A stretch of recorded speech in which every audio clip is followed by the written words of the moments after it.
America का share market down, चीन का शेयर मार्केट डाउन, हांगकांग का डाउन, सिंगापुर का डाउन। दोस्तों, भारत का भी शेयर मार्केट डाउन। यह चल क्या रहा है? पूरी दुनिया का शेयर मार्केट डाउन क्यों है? मोदी जी के आने के पहले शेयर मार्केट ग्रीन था और आने के बाद और चढ़ा, लेकिन जब से ट्रंप ने चीन को आंख क्या दिखाई है, शेयर मार्केट को तो मानो नजर ही लग गई है। अब इस गिरे हुए मार्केट में बने रहें या फिर निकल जाएं। जो लोग मार्केट के गिरने का इंतजार कर रहे थे कि मार्केट गिरे और हम इन्वेस्ट करेंगे, तो क्या यह इन्वेस्टमेंट का टाइम है या और इंतजार करें? क्या मार्केट यहाँ से और गिरेगी? SIP वाले क्या करें? क्या इस गिरे हुए मार्केट में अपना इन्वेस्टमेंट और बढ़ाकर कुछ एवरेज आउट करें? म्यूचुअल फंड वाले क्या करें? RBI ने 25 बेसिस पॉइंट का रेपो रेट कट क्यों किया है और गोल्ड में इतना हलचल क्यों है? और पूरे संसार के शेयर मार्केट में जो उथल पुथल है वह भारत के लिए कितना अच्छा है, सब जानेंगे इस वीडियो में। सितंबर में निफ्टी ने अपना ऑल टाइम हाई लगाया था और वहां से निफ्टी लगभग 5000 पॉइंट नीचे आ गया है और सेंसेक्स अपने ऑल टाइम हाई से 15000 पॉइंट नीचे है।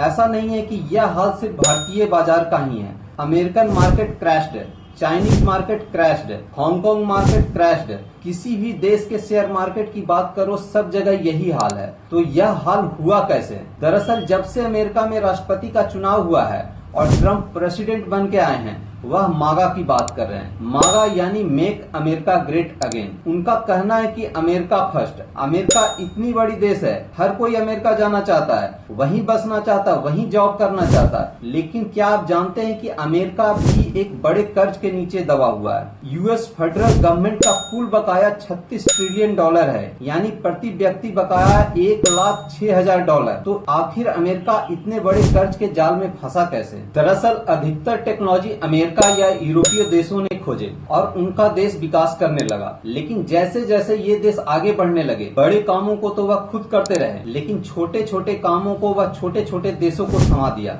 यानी पैसा और टेक्नोलॉजी मेरी, लेकिन यह छोटे छोटे प्रोडक्ट बनेंगे डेवलपिंग कंट्री में और वह फिर उस प्रोडक्ट को इंपोर्ट करने लगे। जैसे अधिकतर कपड़े बांग्लादेश, चीन या इंडिया में बनता है और फिर यह कपड़े बनकर बड़े बड़े डेवलप्ड कंट्री में जाते हैं। अगर सीधी भाषा में कहें तो डेवलप्ड कंट्री में कपड़े बनते ही नहीं, क्योंकि उन्हें कपड़ा बनाना महंगा पड़ता है। अमेरिका या वेस्टर्न कंट्री में मैन पावर काफी खर्चीला है, उन्हें अपने ही देश में कपड़े जैसे छोटे मोटे चीज बनाना काफी महंगा पड़ता है। इसीलिए छोटे प्रोडक्ट जैसे इलेक्ट्रॉनिक, दवाई, कपड़े का वह इम्पोर्ट करते हैं, लेकिन बड़े प्रोडक्ट जैसे फाइटर जेट, एरोप्लेन का निर्माण वो खुद करते हैं और यह फैक्ट्रियां अमेरिका में ही हैं। 1979 के बाद से अधिकतर छोटे प्रोडक्ट चीन में ज्यादा बनने लगे और इसमें अमेरिका जैसे देशों ने चीन का खूब साथ दिया। चीन में उन्होंने अपनी फैक्ट्रियां लगाई, टेक्नोलॉजी दिया। धीरे धीरे चीन बड़ा होता गया और चीन को बर्ड्स फैक्ट्री के नाम से भी जाना जाने लगा। तब चीन छोटे भाई की तरह अमेरिका का बात मानता था। एक तो चीन में मैन पावर सस्ता है, दूसरा सरकार की तरफ से एक्सपोर्ट के लिए काफी ज्यादा सब्सिडी दिया जाता है, जिससे चीन का एक्सपोर्ट पूरे संसार में सबसे ज्यादा है और चीन की पूरी इकोनॉमी ही एक्सपोर्ट पर निर्भर है।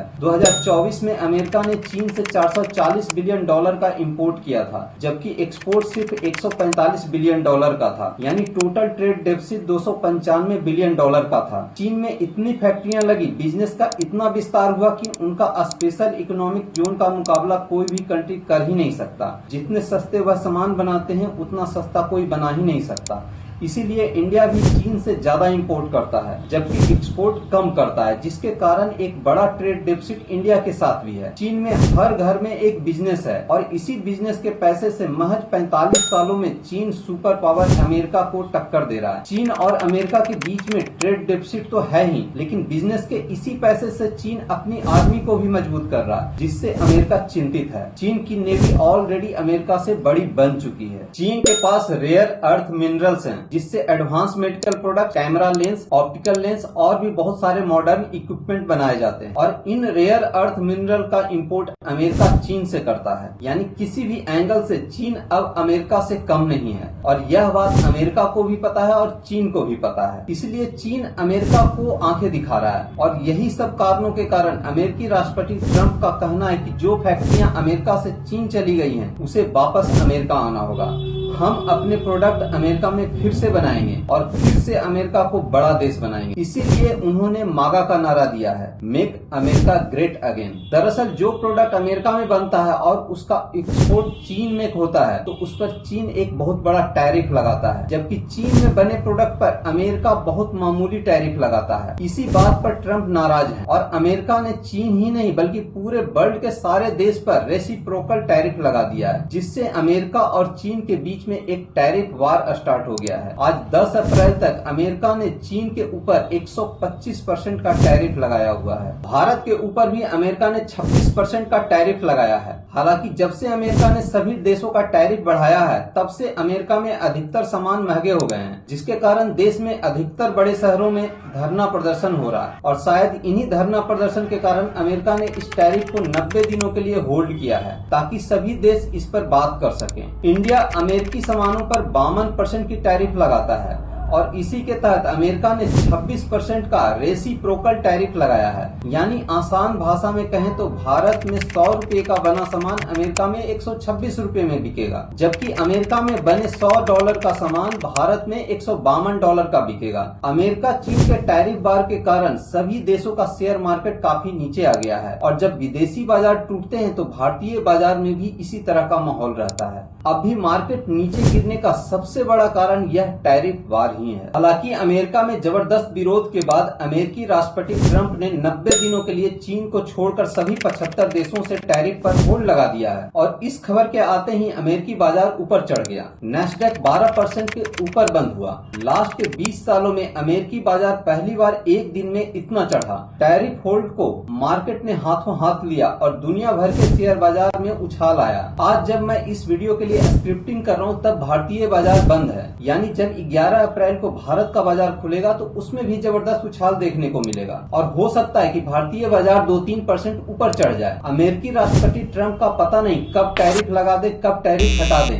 और इसके कारण स्टॉक मार्केट ऊपर नीचे होता रहेगा। लेकिन अगर मान ले कि टैरिफ लग जाता है तो इंडियन स्टॉक मार्केट का फ्यूचर क्या होगा? एक्सपर्ट का मानना है कि हम पर इतना प्रभाव नहीं होगा क्योंकि हम अपने टोटल जीडीपी का सिर्फ 12% ही एक्सपोर्ट करते हैं और अमेरिका को सिर्फ 2%, जबकि चीन अपनी जीडीपी का 19% एक्सपोर्ट करता है और वियतनाम जैसे देश तो अपने जीडीपी का 80% एक्सपोर्ट करते हैं। यानी ऐसे देश पर इस टैरिफ का ज्यादा प्रभाव होगा। करंट सिचुएशन में चीन की राह मुश्किल है। चीन के ऊपर 125% का टैरिफ है। इस टैरिफ के साथ चीन अपने प्रोडक्ट अमेरिका नहीं भेज सकता। इस कंडीशन में वह अपने प्रोडक्ट सब्सिडाइज रेट में इंडिया या छोटे कंट्रियों को भेजेगा जहां इसे रीपैकेज करके अमेरिका भेजा जा सकता है। इसके अलावा जो सामान चीन में बनता है और जिसकी इंडस्ट्री इंडिया में भी उपलब्ध है वहां पर इंडिया के लिए एक सुनहरा मौका है कि वह अपने एक्सपोर्ट को और एक्सपेंड करे। जैसे इलेक्ट्रॉनिक गुड्स, कपड़े के मार्केट को और अच्छा किया जा सकता है और इसका एक्सपोर्ट अमेरिका को किया जा सकता है, जिससे लंबे वक्त में इंडिया को फायदा ही होने वाला है। आपने टाटा का न्यूज तो सुना ही होगा। टाटा ने अपना JLR का एक्सपोर्ट टैरिफ बार के कारण रोक दिया था। टैरिफ बार के कारण एलोन मस्क की कंपनी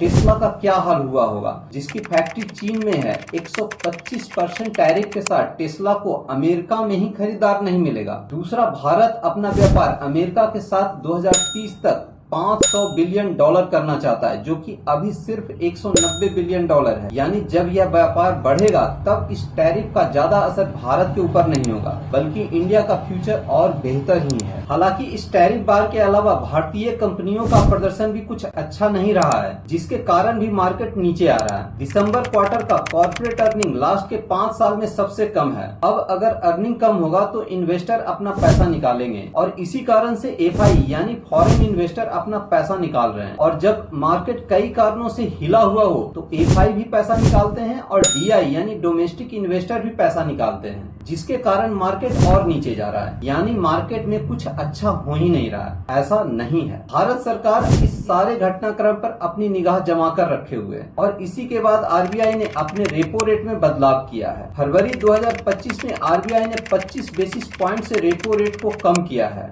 और अभी अप्रैल में भी 25 बेसिस पॉइंट से रेपो रेट को और कम किया गया है, जिससे रेपो रेट अभी 6 पर आ गया है। इस 50 बेसिस पॉइंट की कमी से car loan, home loan, business loan सभी सस्ते हो जाएंगे, यानी लोगों का पैसा बचेगा और इस बचे पैसे से मार्केट में वह कहीं और खर्च कर सकेंगे, जिससे कंजम्पशन बढ़ेगा और कंपनियों का मुनाफा और बढ़ेगा और फिर से मार्केट ऊपर आने लगेगा। लेकिन इस करेक्शन को आने में 9 से 12 महीने लग सकते हैं, यानी शॉर्ट टर्म इन्वेस्टर के लिए यह मार्केट है ही नहीं। अगर लॉन्ग टर्म इन्वेस्टर हो तो बने रहो मार्केट के साथ। अब क्वेश्चन उठता है कि म्यूचुअल फंड वाले क्या करें, SIP वाले क्या करें। भाई, जब आप म्यूचुअल फंड में पैसे लगाते हो तो आपका म्यूचुअल फंड मैनेजर उस पैसे को फिर से स्टॉक मार्केट में लगाता है, यानी जो स्टॉक आप डायरेक्ट खरीद सकते हो उसकी जगह आपके पैसे को कोई और व्यक्ति स्टॉक मार्केट में लगा रहा है। बात तो बराबर ही हुआ ना, क्योंकि आप स्टॉक सिलेक्शन नहीं कर सकते, आपको स्टॉक की समझ नहीं है, इसीलिए आप म्यूचुअल फंड में पैसे लगाते हो। लेकिन वह पैसा तो आखिरकार मार्केट में ही जाता है, यानी जब मार्केट गिरेगा तो चाहे अपने पैसे स्टॉक में डाले हो या म्यूचुअल फंड में डाले हो या SIP में डाले हो, सभी गिरेगा। अगर आप लॉन्ग टर्म इन्वेस्टर हो तो इंडिया का फ्यूचर काफी बढ़िया है। जब मार्केट गिरा हुआ है तब तो और मार्केट में पैसा डालने का समय है। अब दूसरा क्वेश्चन है कि पैसे को किस तरह से डालें, क्या अपनी सेविंग का सारा पैसा अभी लगा दें या इसको टुकड़े में डालें। भाई, इन्वेस्टमेंट का फॉर्मूला है कि कभी भी पैसा एक स्टॉक में नहीं डालो और कभी भी पैसा एक साथ नहीं डालो। आपको एक अंदाजा लगाना पड़ेगा कि मार्केट यहाँ से कहाँ जा सकता है। अगर आपको लगता है कि मार्केट अभी और गिर सकता है तो अभी जितनी सेविंग है जैसे कि आप लंबे वक्त तक स्टॉक मार्केट में डालकर रख सकते हो, उसका आधा अभी इन्वेस्ट कर दो और आधा तब इन्वेस्ट करना जब मार्केट और गिर जाए।